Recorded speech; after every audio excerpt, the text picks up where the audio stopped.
पूर्णा नदीपात्रात एका वृद्धाचा मृतदेह आढळून आल्याने परिसरात खळबळ उडाली आहे. घटनेची नोंद करण्यात आली असून पुढील तपास पोलीस करत आहेत. बुलढाणा जिल्ह्यातील नांदुरा तालुक्यातील खळदगाव येथील एका वृद्धाचा मृतदेह पूर्णा नदी पात्रात आढळून आल्याची घटना 31 मे 2026 रोजी समोर आली आहे. प्राप्त माहितीनुसार गोविंदा सुखदेव तायडे वय 68 असे मृत व्यक्तीचे नाव आहे.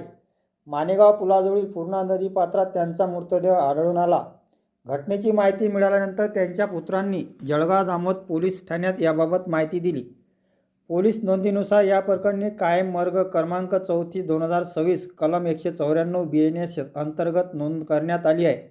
प्राथमिक तपास पाण्यात बुडाल्याने मृत्यू झाल्याचा अंदाज व्यक्त करण्यात आला असला तरी मृत्यूचे नेमके कारण संबंधित वैद्यकीय अहवाल व पुढील तपासानंतर स्पष्ट होणार आहे.